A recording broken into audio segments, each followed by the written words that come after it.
Mesdames et messieurs, bonjour et soyez les bienvenus pour cette nouvelle édition de notre journal de 15 heures au sommaire de l'actualité. À la une dans l'actualité nationale, le ministère de la Santé s'est déplacé au quartier 5 pour la distribution des moustiquaires Milda.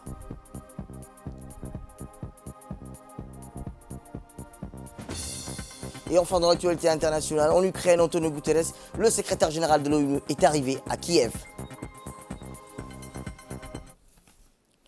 C'était les titres. Merci si vous nous rejoignez. Eh bien, je vous disais, pour l'arrivée de cette journée dédiée à la lutte mondiale contre le paludisme, le ministre de la Santé, Dr Ahmed Roble Abdillah, s'est déplacé au quartier 5, dans la commune de Blas, où s'est déroulée une vaste campagne de porte-à-porte,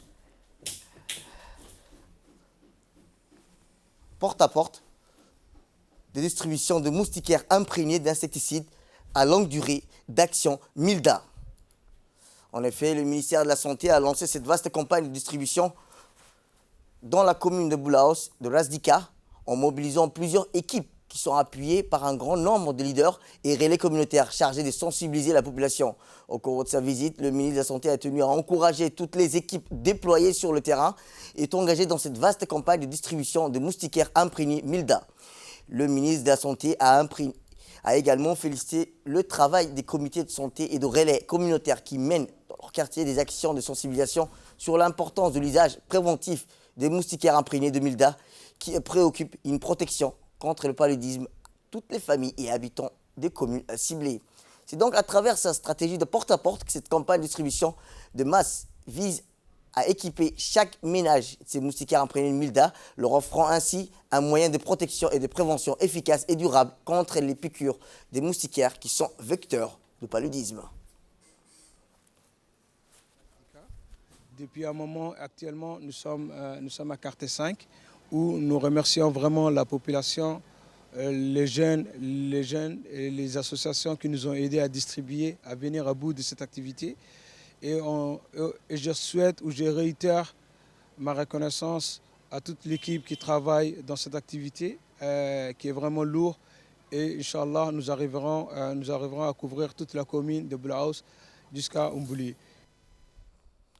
Eh bien, dans son allocution, le ministre de la Santé, à la Journée mondiale de la lutte contre le paludisme, le ministre de la Santé, Dr Ahmed Roble Abdillah, a souligné les efforts colossaux ainsi que les moyens préventifs et curatifs mis en œuvre dans la stratégie nationale de lutte contre le paludisme devenue endémique dans notre pays.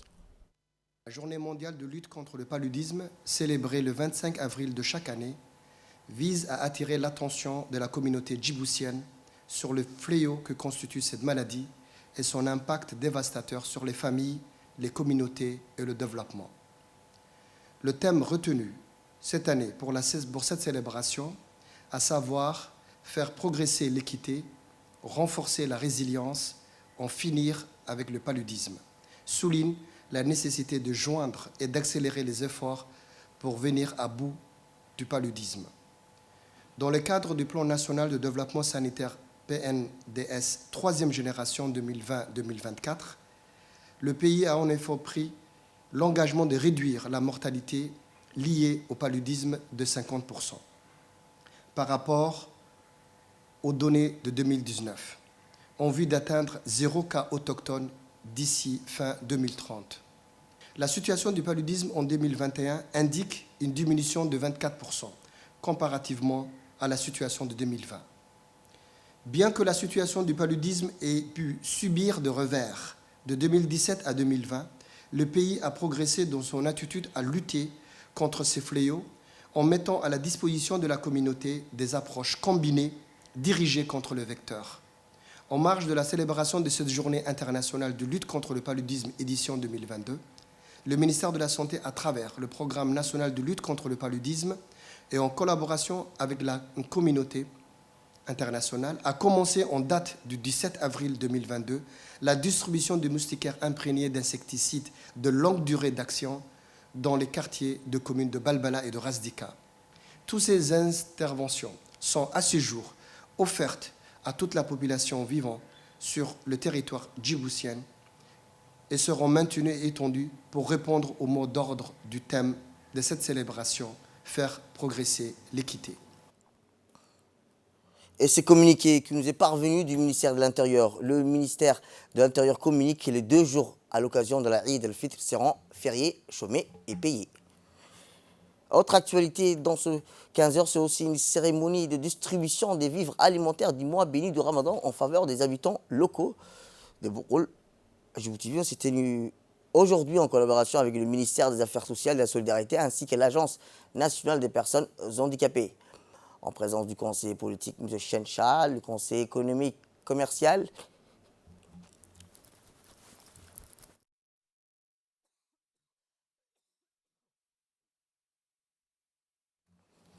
l'association des entreprises chinoises à Djibouti ainsi que les représentants des entreprises chinoises qui ont assisté à la cérémonie de distribution des vivres alimentaires du mois béni du Ramadan en faveur des habitants locaux à Boukoul, Djibouti-Ville. C'est ainsi plus de 880 colis de vivres a été distribués aujourd'hui. D'organiser cette distribution voilà, des denrées alimentaires en collaboration avec le ministère social et l'Agence nationale des personnes handicapées. Voilà, et cela témoigne surtout l'amitié traditionnelle entre le peuple chinois et le peuple djiboutien. Sous l'appel de l'ambassade de Chine à Djibouti, nous avons mobilisé certains membres de l'association des entreprises chinoises à Djibouti pour offrir des cadeaux pendant le Ramadan aux ménages de Djibouti. Cela, c'est un geste amical. Aussi, c'est un geste amical l'excellent partenariat des entreprises chinoises avec leurs partenaires djiboutiens. Écoutons ces quelques réactions recueillies par nos confrères lors de la distribution des vivres. Aujourd'hui, nous sommes ici réunis dans le centre de formation de Boukoul afin de contribuer afin de recevoir un don de l'ambassade de Chine et des associations des entreprises chinoises exerçant à Djibouti. Cette contribution vient à point nommé, sachant que le contexte très particulier en ce mois béni du Ramadan. Donc à travers ce geste, la Chine et surtout l'ambassade et les entreprises chinoises ont voulu témoigner de leur solidarité envers la population vulnérable de Djibouti. Le nouveau maire de la ville de Djibouti, M. Saïd Daoud, a effectué hier soir sa 2e sortie de prise de contact direct avec ses concitoyens. Il s'est rendu pied depuis la mairie jusqu'à la place Mohamed Harbi Menelik, quartier 1, Mahal Hamoudi et la commerce avoisinant du centre-ville. Accompagné par ses membres de son cabinet fraîchement nommé, en effet, le maire de la ville s'est entretenu avec les commerçants locaux du centre-ville ainsi que les Djiboutiens et Djiboutiennes qui se préparent à fêter la Eid al-Fitr. Des beaux échanges fructueux ont eu lieu entre le nouveau maire et ses concitoyens. Leurs doléances ont été ainsi notées. Il a souligné qu'il prend note des exigences et des préoccupations que l'on pu émettre afin de travailler ensemble pour faire briller notre ville.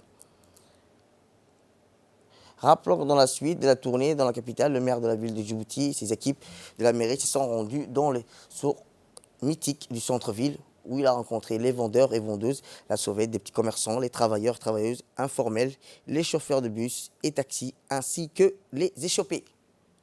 Cette 2e prise de contact consiste à un rapprochement entre la mairie et les Djiboutiens et Djiboutiennes pour une proximité mutuelle.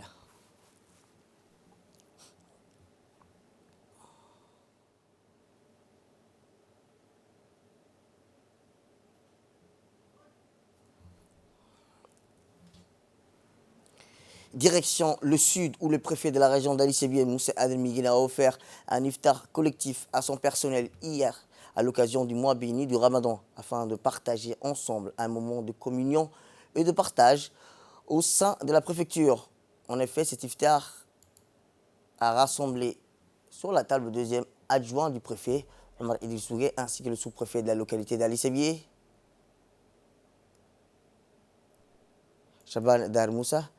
Une fois parmi leurs invités, tout le monde a tendu le bras ouvert vers le ciel en répondant des invocations divines récitées par un éminent ulama. L'appel à la prière dans un silence quasi religieuses, les officiels et leurs invités ont procédé collectivement à la rupture du jeûne du jour dans l'état d'esprit de convivialité et de fraternité. Quelques minutes après, tous les fidèles ont effectué la prière du Maghreb.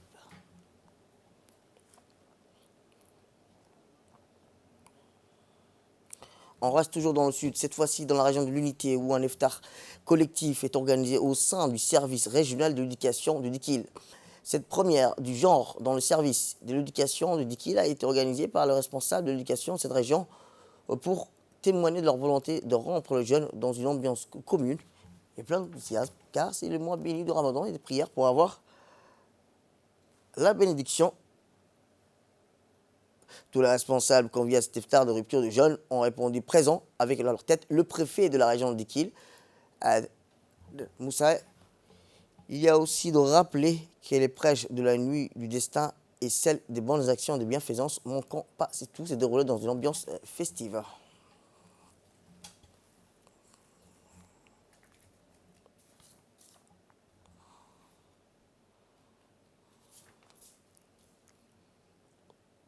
Du mois béni de Ramadan, qui coïncide avec le 27 avril 2022, et ce soir, qui est le 27, la nuit du destin, le service régional de l'éducation a organisé un photo collectif pour tous les membres, les chefs d'établissement, les enseignants coordinateurs et tout le monde.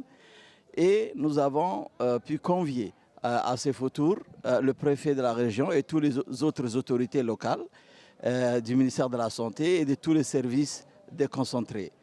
Alhamdulillah, tout s'est bien passé. C'est un mois béni. Et le service régional, pour sa première fois, a organisé ces photos communs.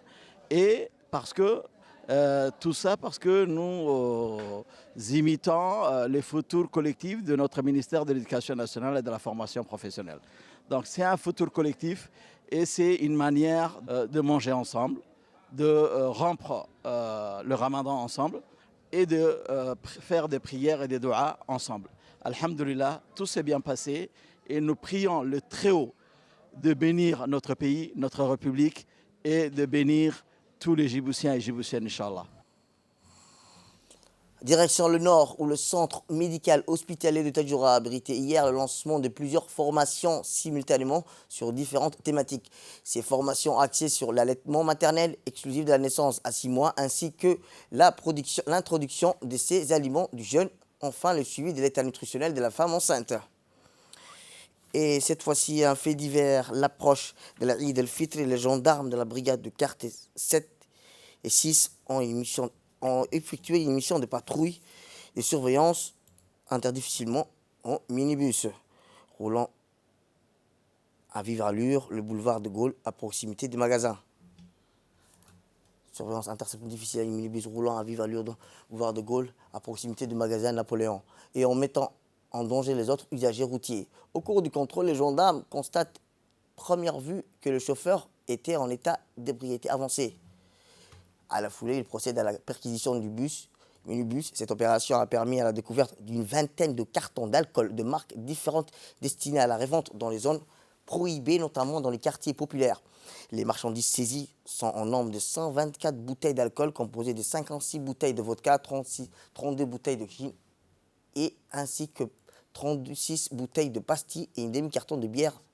Dans le cadre de cette affaire, les gendarmes interpellent 6 personnes qui sont les véritables propriétaires de ces marchandises, possédant des débits de boissons non réglementés au quartier 1 et 2, lesquels s'apprêtant à les vendre à la veille de la Eid el-Fitr. Ces commerces illicites constituent une source d'insécurité pour les habitants de ces quartiers. Compte tenu de la gravité des faits, les personnes impliquées seront traduites devant la justice pour les dissuader à renoncer aux activités illégales. Et dans l'actualité internationale, la coordinatrice humanitaire des Nations Unies, Sarah Belsouri, a conduit une délégation à Malakal, dans l'état du Haut-Nil du Soudan du Sud, samedi, afin d'évaluer les besoins des préoccupations des populations. La poursuite des conflits subnationaux et l'instabilité dans certaines parties du Sud-Soudan a entraîné des déplacements internes à grande échelle. Cette année, quelques 6,8 millions de personnes parmi les plus vulnérables du Sud-Soudan auront besoin d'une aide vitale, d'une protection urgente et d'un plan d'intervention humanitaire. Et plus de 1,7 milliard de dollars pour le pays n'est actuellement financé qu'à hauteur de 8% environ. La crise économique et les explosions de violence affectent la capitale la capacité de la population à accéder au marché des acteurs humanitaires. Ainsi, développement à faire preuve de solidarité en soutenant des réfugiés, a-t-elle déclaré. Et je vous dis dans le titre, le secrétaire général des Nations Unies, Antonio Guterres, est arrivé hier en Ukraine, sa première visite depuis le début de l'invasion, depuis le début du conflit entre l'Ukraine et la Russie, a-t-il annoncé de son compte. M. Guterres doit se rendre jeudi matin à Borodyanka, théâtre d'extraction pendant la guerre entre la Russie et l'Ukraine, avant de rencontrer le ministre des Affaires étrangères Dmytro Kuleba et le président ukrainien Volodymyr Zelensky. L'un des principaux objectifs est d'assurer de l'évacuation des civils dans les zones de guerre. C'est la fin de cette édition. Merci à vous de nous avoir suivis. Restez avec nous pour la suite de nos programmes télévisés.